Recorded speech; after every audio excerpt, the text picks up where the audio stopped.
하나님의 말씀은 사도행전 27장 21절에서 44절까지입니다.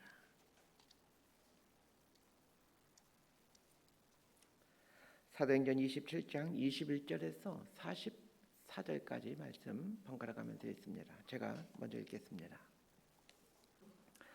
여러 사람이 오래 먹지 못하였음에 바울이 가운데 서서 말하되 여러분이여 내 말을 듣고 그레데에서 떠나지 아니하여 이 타격과 손상을 면하였더라면 좋을 뻔하였느니라. 내가 너희를 권하노니 이제는 안심하라. 너희 중 아무도 생명에는 아무런 손상이 없겠고 오직 배뿐이리라. 내가 속한 바 곧 내가 섬기는 하나님의 사자가 어젯밤에 내 곁에 서서 말하되 바울아 두려워하지 말라. 내가 가이사 앞에 서야 하겠고 또 하나님께서 너와 함께 항해하는 자를 다 내게 주셨다 하였으니 그러므로 여러분이여 안심하라. 나는 내게 말씀하신 그대로 되리라고 하나님을 믿노라. 그런즉 우리가 반드시 한 섬에 걸리리라 하더라. 열 나흘째 되는 날 밤에 우리가 아드리아 바다에서 이리저리 쫓겨가다가 자정쯤 되어 사공들이 어느 육지에 가까워지는 줄을 짐작하고 물을 재어보니 20길이 되고 조금 가다가 다시 재니 15길이라. 암초에 걸릴까 하여 고물로 단넷을 내리고 날이 새기를 고대하니라. 사공들이 도망하고자 하여 이물에서 닻을 내린 취하고 거룻배를 바다에 내려놓거늘 바울이 백부장과 군인들에게 이르되 이 사람들이 배에 있지 아니하면 너희가 구원을 얻지 못하리라 하니 이에 군인들이 거룻줄을 끊어 떼어버리니라. 날이 새어가며 바울이 여러 사람에게 음식 먹기를 권하여 이르되 너희가 기다리며 먹지 못하고 줄인 지가 오늘까지 열 나흘인즉 음식 먹기를 권하노니 이것이 너희의 구원을 위하는 것이요 너희 중 머리카락 하나도 잃을 자가 없으리라 하고 떡을 가져다가 모든 사람 앞에서 하나님께 축사하고 떼어 먹기를 시작하며 그들도 다 안심하고 받아 먹으니 배에 있는 우리의 수는 전부 276명이더라. 배부르게 먹고 밀을 바다에 버려 배를 가볍게 하였더니 날이 새며 어느 땅인지 알지 못하나 경사진 해안으로 되는 항만이 눈에 띄거늘 배를 거기에 들여다댈 수 있는가 의논한 후 닻을 끊어 바다에 버리는 동시에 키를 풀어 늦추고 돛을 달고 바람에 맞추어 해안을 향하여 들어가다가 두 물이 합하여 흐르는 곳을 만나 배를 걸매 이 물은 부딪혀 움직일 수 없이 붙고 고물은 큰 물결에 깨어져 가니 군인들은 죄수가 헤엄쳐서 도망할까 하여 그들을 죽이는 것이 좋다 하였으나 44절까지 함께 읽습니다. 백부장이 바울을 구원하려 하여 그들의 뜻을 막고 헤엄칠 줄 아는 사람들 명하여 물에 뛰어내려 먼저 육지에 나가게 하고 그 남은 사람들은 널조각 혹은 배 물건에 의지하여 나가게 하니 마침내 사람들이 다 상륙하여 구조되니라. 아멘. 지금 바울은 알렉산드리아호를 타고 로마로 지금 항해하고 있는 중에 있습니다. 이 바울을 태운 알렉산드리아호는 로마로 가는 길엔 이 그레데 섬 근처에서 유라굴로라는 큰 광풍을 만나게 됩니다. 알렉산드리아호에는 바울을 비롯해 백부장과 또 백부장의 군사들 그리고 로마로 끌려가는 또 다른 죄수들도 소수로 있었겠죠. 그리고 배의 사공들로 구성되어져 있습니다. 전부 276명의 사람들이 배에 타고 있습니다. 헬라제에 세운 알렉산더의 이름을 따서 배의 이름이 알렉산드리아호입니다. 알렉산더 대왕처럼 크고 강한 배가 이 알렉산드리아호입니다. 그러나 아무리 크고 강해도 하나님께서 만드신 유라굴로 광풍 앞에서는 바람 앞에 촛불이라는 사실을 알아야 됩니다. 인간이 만든 아무리 위대한 것도 하나님이 창조한 바다와 태풍 앞에서는 미약한 것에 불과합니다. 또 한 가지를 깨달아야 됩니다. 하나님 앞에서 인간의 계획이 한계가 있다는 것을 인정하셔야 됩니다. 알렉산드리아호가 큰 배이기에 아마 이 배에 탔던 모든 사람들은 로마로 가는 길이 아주 순탄할 것이라고 생각했습니다. 그러나 인생은 우리의 계산대로 되는 것이 아닙니다. 예상치 못한 풍랑을 만나게 되는 것이 인생이죠. 방법은 하나입니다. 하나님을 붙들고 이 풍랑을 하나님과 함께 헤쳐나가는 것입니다. 자, 27절에서 우리 29절까지 말씀 함께 읽습니다. 시작. 열 나흘째 되는 날 밤에 우리가 아드리아 바다에서 이리저리 쫓겨가다가 자정쯤 되어 사공들이 어느 육지에 가까워지는 줄 짐작하고 물을 재어보니 20길이 되고 조금 가다가 다시 재지니 15길이라. 암초에 걸릴까 하여 고물로 단넷을 내리고 날이 새기를 고대하니라. 이 그레데성 근처에서 유라굴라 강풀을 만나 이제 큰 배가 그때부터 이리저리 떠밀려 다니기 시작합니다. 이미 사공들은 이미 이제 노을 젓는 것을 포기해 버렸죠. 파도에 밀려 파도가 가는 대로 이리저리 떠밀려 다니고 있습니다. 며칠 동안 이렇게 떠밀려 다닙니까? 14일 동안 떠밀려 다닙니다. 14일 동안 해도 비치지 않고 별도 비치지 않는 그 암흑 속에서 풍랑과 싸워야만 했습니다. 한번 생각해 보십시오. 14일 동안 광풍이 있는 바다 한가운데서 살아간다는 것이 얼마나 고통스러운 일이겠습니까? 그런데 14일째 되던 밤에 이리 쫓기고 저리 쫓기다가 한밤중이 되었는데 배가 육지에 가까이 가고 있다는 그런 느낌이 드는 겁니다. 이 육지에 가까이 이르게 되면 그 파도 소리가 다르다고 합니다. 바다에서 이는 파도와 그 육지에 부딪히는 파도 소리는 뱃사람이라면 쉽게 분간할 수 있습니다. 그래서 수심을 재어봤더니 20길입니다. 20길이란 약 36m 정도를 말합니다. 한 길이 어른이 양팔을 벌렸을 때 길이인데 통상 1.8m 정도가 됩니다. 조금 이따 재보니 15길입니다. 27m 정도가 되죠. 이대로 가다가는 해안가에 있는 암초나 바위에 부딪힐 가능성도 높습니다. 더군다나 지금은 자정 한밤중입니다. 칠흑같이 깜깜하기 때문에 아무것도 보이지 않는 상황입니다. 그래서 파도가 밀려서 이 육지에 그냥 부딪혔다가는 배가 아주 산산조각 나버리겠죠. 그래서 사공들이 어떻게 합니까? 닻을 내립니다. 닻이란 배를 정박시킨 도구로 큰 쇳덩어리 같은 걸 말합니다. 단 4개를 내려서 이제 배가 움직이지 않도록 합니다. 아침이 될 때까지는 이 상태로 배가 멈춰 있어야지 육지 쪽으로 밀려나게 되면 혹시 파산할 수도 있게 되고 또 바다로 밀려나가게 되면 또 바다 가운데를 계속 떠돌아다니기 때문에 또 큰 어려움에 빠지게 되죠. 이 닻을 내리고 이 새벽을 기다리고 있는 이 276명의 사람들을 한번 좀 곰곰이 생각해 보시길 바랍니다. 우리도 인생 항해 동안에 새벽을 기다릴 때가 있습니다.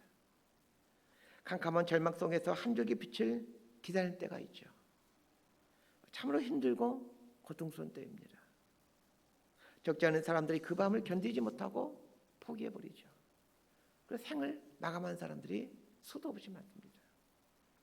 아무리 힘들어도 망망대해 속에 홀로 벌어져 있는 것 같아도 때가 되면 20길, 15길 점점 희망으로 나아가게 됩니다. 그러면 여러분 오늘 본문에 나오는 이 알렉산드를 허위했던 사람들이 새벽을 기다리고 있는 것처럼 하나님의 일하심을 기다릴 수 있게 되기를 바랍니다. 믿음은 기다림입니다. 하나님을 믿기에 기다릴 수 있습니다. 14일 동안 바다 한가운데서 광풍과 싸웠다라면 그 배에 있는 사람들은 다 이제 의욕을 다 상실했을 것입니다. 그럼에도 불구하고 언젠가는 광풍은 끝나고 언젠가는 육지에 도달한다는 것입니다. 끝까지 포기하지 않게 되길 바랍니다. 저는 오늘 본문을 묵상하다가 얼마나 많은 개척교회 목사님들이 이런 이 상황 속에 거하고 있을까를 생각해 보았습니다. 이 제 마음에서 떠나지 않는 것이 이 개척교회 목사님들입니다. 제가 개척을 해보았잖아요. 아무것도 없이 개척을 해봤습니다. 얼마나 큰 절망인지 모릅니다. 예전에 알고 지낸 전도사님이 메일을 보내왔는데 그분은 이제 목사님이 된 후에 대구에서 목회하는데 그분이 사역하는 교회는 개척한 지 16년이 되었는데 성도 3명이 모여서 예배를 드리고 있다는 이야기를 하였습니다. 16년 동안 목회하는데 성도 3명하고 목회해왔습니다. 이게 얼마나 힘이 들겠습니까? 그런데 이게 개척교회의 현실이거든요. 저는 성령께서 이 개척교회 목사님들에게 찾아가서 위로하고 격려해 줄 수 있기를 소망합니다. 새벽에 오기를 기다리듯이 하나님의 일하심을 기대하며 견뎌낼 수 있게 되기를 기도합니다. 저는 우리 교회가 작은 이런 개척교회들에게 희망이 되는 교회가 되기를 기도하고 또 소망하고 있습니다. 망망대에 놓여 있다가 20길, 15길로 점점 나아가 아침을 소망하는 것처럼 그렇게 우리가 작은 등대가 되어 희미한 빛이라도 좀 비춰줬으면 좋겠습니다. 개척교회뿐만 아니라 절망 속에 있는 사람들에게 이 20길, 15길 점점 희망으로 나아가게 하는 이런 교회가 되었으면 좋겠습니다. 자, 30절에서 32절까지 말씀 함께 보도록 하겠습니다. 시작. 사공들이 도망하고자 하여 이물에서 닻을 내리는 취하고 거룻배를 바다에 내려놓거늘 바울이 백부장과 군인들에게 이르되 이 사람들이 배에 있지 아니하면 너희가 구원을 얻지 못하리라 하니 이에 군인들이 거룻줄을 끊어떼어 버리니라. 육지가 점점 가까이 있다고 느껴지자 사공들이 닻을 내리는 척하면서 이제 구명정을 타고 도망가려고 합니다. 자기들만 살겠다라는 거죠. 여기서 말한 거룻배는 이제 구명 보트라고 생각하시면 됩니다. 보트에 탈 수 있는 인원은 한정되어 있기에 사공들이 자기들만 살겠다라고 보트를 타고 이제 그 육지로 나아가려고 합니다.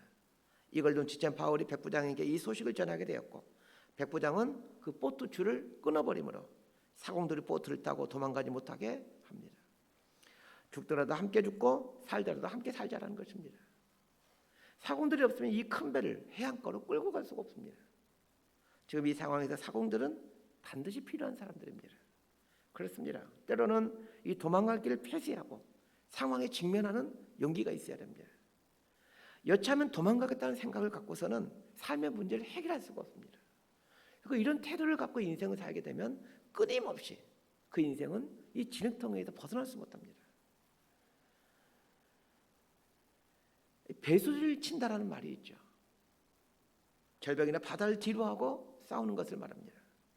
도망가도 죽게 된다라면 끝까지 싸우게 됩니다. 조그만 어려운 일을 만나도 쉽게 포기하는 사람들이 있죠. 그렇게 해서는 하나님의 뜻을 이룰 수가 없습니다. 바울의 선교 여행을 잘 묵상해 보시길 바랍니다. 얼마나 어려운 일을 많이 겪었습니까? 풍토병에 걸려서 죽기 직전까지 가고 매를 맞아서 만신창이가 되고 돌에 맞아서 죽은 상태가 되었고 그래도 포기하지 않는 겁니다. 포기하지 않는 것 때문에 사도 바울이 된 것입니다. 돈을 버는 것도 마찬가지고 사역을 하는 것도 마찬가지입니다. 죽을 각오를 하고 일하면 안 될 게 없습니다. 많은 사람들이 그렇게 하지 않습니다. 하다가 조금만 힘들면 포기해버립니다. 사역을 하다가도 조금만 힘들면 포기해버리고 돈을 벌다가도 조금만 힘들면 포기해버리고 때로는 마지막 탈출구인 거룻배 줄을 끊어버리는 용기가 필요할 때가 있습니다. 거룻배가 있으면 하나님을 의지하기보다는 그 거룻배를 의지하게 되죠. 어떤 선교사님은 선교지로 떠나면서 왕복 비행기를 끊어서 선교지에 가는 게 아니라 돌아오는 티켓을 끊지 않고 선교지에 가는 분들도 있습니다. 거기서 죽겠다는 거죠. 돌아오는 티켓을 갖고 있으면 힘들 때마다 마음이 흔들리니까 돌아온 티켓을 아예 끊지 않는 것입니다. 때로는 이런 결단이 필요합니다. 이런 도망칠 수 있는 이 거룻배를 끊어버리는 결단과 용기가 필요할 때가 있습니다. 33절에서 37절까지 말씀 함께 읽습니다. 시작. 날이 새어가매 바울이 여러 사람에게 음식 먹기를 권하여 이르되 너희가 기다리고 기다리며 먹지 못하고 줄인 지가 오늘까지 열 나흘인즉 음식 먹기를 권하노니 이것이 너희의 구원을 위하는 것이요 너희 중 머리카락 하나도 잃을 자가 없으리라 하고 떡을 가져다가 모든 사람 앞에서 하나님께 축사하고 떼어 먹기를 시작하매 그들도 다 안심하고 받아 먹으니 배에 있는 우리의 수는 전부 276명이더라. 드디어 날이 밝았습니다. 저 멀리 섬이 보입니다. 살아나는 희망이 생긴 것이죠. 이때 바울은 배 안에 있는 사람들에게 음식을 먹을 걸 권합니다. 이제 마지막 도전을 해야 됩니다. 배를 대다가 난파될 가능성도 있고 큰 배이기 때문에 해안까지 가지 못하고 뻘에 박힐 수도 있습니다. 어떤 상황이 벌어질지 모르기 때문에 일단은 음식을 먹음으로 이 위기 가운데서 헤쳐나갈 힘을 준비하는 거죠. 바울은 음식을 먹기에 앞서 희망과 격려에 대한 이야기를 합니다. 이것이 너희의 구원을 위한 것이요 너희 중 머리카락 하나도 잃을 자가 없으리라. 이렇게 말하죠. 걱정하지 말아라. 하나님께서 우리 모두를 살려주시기로 하셨다. 이런 뜻입니다. 자, 그런데 잘 보십시오. 지금 바울이 이 배의 실질적인 리더십이 되어 있다는 것을 발견하게 됩니다. 276명의 사람들이 있는데 그중에 바울은 죄수였습니다. 알렉산드리아 호에는 세 부류의 사람들이 있습니다. 로마 군인들, 최소한 백부장에 가니까 100명의 군인들이 있었겠죠. 사공들이 있고 또 큰 배이다 보니까 사공들이 수십 명 되겠죠. 그리고 죄수들이 있고 또 일반 여행자들도 있을 것입니다. 바울은 죄수입니다. 가장 낮은 부류에 속해 있는 사람입니다. 그런데 바울이 어느새 이 배의 주의관이 되어서 그들을 격려하고 있고 그들을 통솔하고 있습니다. 세상적 지위나 신분이 영향력을 끼치는 것이 아닙니다. 하나님의 사람이 영향력을 끼칩니다. 바울이 음식을 먹으라고 하면서 어떻게 음식을 뗍니까? 35절 보세요. 떡을 가져다가 모든 사람 앞에서 하나님께 축사하고 떼어 먹기를 시작하며. 여러분 이 말씀 잘 생각해 보세요. 뭐가 떠오르지 않으십니까? 성만찬이 떠오릅니다. 그렇습니다. 바울은 지금 성만찬을 하고 있습니다. 배에 있는 대부분의 사람들은 이방인들입니다. 로마 군인들과 사공들은 이방인들이죠. 하나님을 모르는 사람들입니다. 그런데 바울은 하나님의 이름을 선포하며 성만찬을 하고 있습니다. 바울이 성만찬을 하면서 떡을 떼어주자 배 안에 있던 사람들이 안심하고 먹었다. 이렇게 나와 있습니다. 이 말은 바울을 절대적으로 신뢰했다라는 말입니다. 바울을 신뢰했다는 말은 바울이 믿는 하나님을 의지하기 시작했다는 얘기입니다. 우리가 경제적인 문제이든 또 관계 문제이든 또 건강의 문제이든 위기를 겪을 때 세상 사람들은 그 위기 속에 있는 우리를 눈여겨봅니다. 어떻게 하나 유심히 지켜봅니다. 우리가 위기 속에서도 하나님을 온전히 신뢰함으로 그 평안함을 갖고 이 위기 앞에 직면해 가고 위기와 싸워나갈 때 그때 사람들은 나를 통해서 하나님을 보기 시작합니다. 그래서 위기 때가 전도할 수 있는 때입니다. 위기 때가 하나님의 살아계심을 드러낼 수 있는 때입니다. 그래서 삶의 위기를 만나면 이때가 전도할 수 있는 때이구나 이렇게 생각하시면 틀림없습니다. 여러분을 알고 있는 사람들이 여러분이 어려움에 처할 때 어떻게 하나 지켜봅니다. 그리고 막 불평하고 원망하고 울고불고 하면 하나님 믿는 너나 나나 똑같구나 이렇게 생각하죠. 어려움을 어떻게 해결해 가나를 지켜보면서 예수 믿는 사람은 다르구나 생각하고는 그때 예수 믿게 되는 것입니다. 그래서 인생 어려움을 저로 기회로 여기셔야 됩니다. 복음을 더 전할 수 있는 좋은 기회가 이때이기 때문입니다. 그리스도인이 잘 먹고 잘 사는 것으로 세상 사람들에게 하나님을 전해줄 수가 없습니다. 위기 때 고난이 올 때 하나님을 전할 수 있습니다. 그러므로 고난이 오거든 위기가 오거든 내 앞에 있는 이 위기가 이 고난이 누군가에게 하나님을 보여주는 기회가 되게 달라고 기도하시길 바랍니다. 전도는 이렇게 하는 겁니다. 바울이 이 276명에 있는 알렉산드호에 있는 이 사람들에게 하나님을 증거하는 이 방법을 잘 한번 묵상해 보시길 바랍니다. 말씀 정리합니다. 고난은 언젠가는 끝이 난다는 것을 기억하셔야 됩니다. 고난은 동굴이 아니라 터널입니다. 좀 더 긴 터널이냐 좀 짧은 터널의 문제이지 인생 고난은 동굴이 될 수가 없습니다. 혹 여러분이 터널을 지나고 있다면 조금 더 인내함으로 하나님을 기대하시길 바랍니다. 머지않아 새벽 미명이 밝아오게 됩니다. 또 한 가지 기억해야 될 것이 있습니다. 때로는 마지막 보루인 거룻배줄을 끊어버리는 결단을 하는 것입니다. 그렇게 함으로 오직 할 수 있는 것은 하나님 한 분 붙드는 것밖에는 없게 만들어버리는 겁니다. 하나님 한 분 외에는 마음을 줄 수 있는 인간적인 끈들을 잘라내버리십시오. 그렇게 함으로 하나님 한 분만을 절대적으로 붙드십시오. 위기가 오고 고난이 오거든 그때가 빛을 발할 사실을 잊지 마십시오. 하나님의 사람은 위기 때 진가가 나타나게 됩니다. 위기가 오고 어려움이 오거든 하나님께서 나에게 전도할 수 있는 기회를 주시는구나 생각하시길 바랍니다. 위기와 어려움 속에서 당황하지 마십시오. 마음을 강하게 하고 흔들리지 마십시오. 하나님을 붙드십시오. 많은 사람들이 나를 지켜보고 있다는 사실을 잊지 마십시오. 죄수 신분으로 배에 올랐으나 실질적인 지도자가 되어 영향을 행사하고 있는 이 바울의 모습을 기억하십시오. 이게 하나님의 사람입니다. 이렇게 살아가는 저희 여러분의 삶이 되기를 진심으로 소망하고 축복합니다. 기도하겠습니다. 하나님 아버지, 때로는 하나님만을 더 붙들기 위해 인간적인 끈들을 끊어버리는 용기를 갖게 해주십시오. 사람들에게 기대리 하는 어리석은 생각 버리게 하시고 모든 걸 주관하고 섭리하신 하나님을 붙들고 살게 해주십시오. 위기와 어려움 앞에서도 당황하지 않고 마음을 강하게 할 수 있도록 도와주시고 하늘로부터 오는 깊은 이 평강을 갖고 흔들리는 세상과 흔들리는 사람들에게 용기와 소망을 주는 그리스도인이 되게 하여 주옵소서. 예수님의 이름으로 기도드리옵나이다.